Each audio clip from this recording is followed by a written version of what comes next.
Je me souviens très bien des mots de M. Macron quand il est venu nous voir, ça doit être en 2015, où il était ministre de l'Industrie, qui a dit qu'il ne nous laisserait pas tomber et que même s'il devait mettre de l'argent dans Vallourec, on ne fermerait pas un des plus beaux fleurons de la Syrie en France. Donc énormément de haine pour l'État, encore plus de haine pour l'État que pour Vallourec, parce que j'estime qu'ils n'ont pas rempli leur mission, ils n'ont pas tenu leur engagement.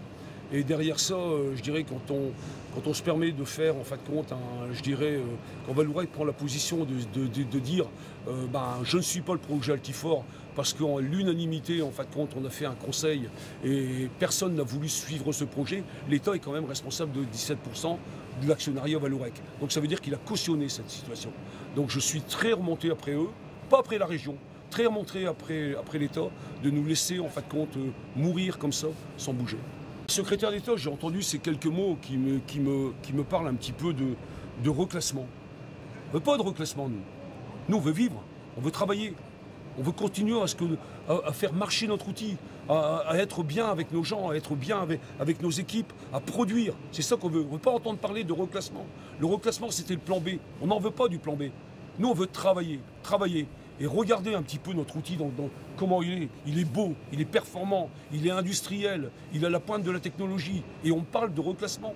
Non, pas de reclassement. Ni moi ni nos gens sont prêts à entendre ces mots. Donc là, quand j'entends la secrétaire d'État parler certainement au nom de M. Bruno Le Maire, je ne peux pas être d'accord avec elle. Et je ne le serai jamais.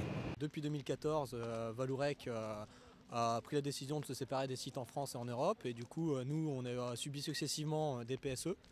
Et on a été repris plusieurs fois, et donc là on est encore mis en vente avec un potentiel repreneur que Vallourec a débouté hier.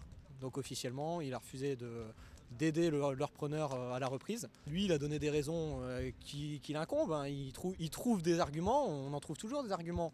Après je pense que lui son vrai objectif c'est vraiment de désindustrialiser la France et de se séparer des sites. Et en faisant tomber ce site-là, il fait tomber le site complet. Donc il a une tuberie qui est accolée, qui ne pourra pas fonctionner sans notre site. Et il a d'autres sites qui dépendent aussi de nous, parce que nous on est la Syrie, donc on fournit d'autres sites, on est l'aval. Et quand on perd l'aval d'un process, les amont n'arriveront pas à survivre. Donc il y en a d'autres qui vont fermer, et je pense que ça va dans son sens de réindustrialisation de son groupe.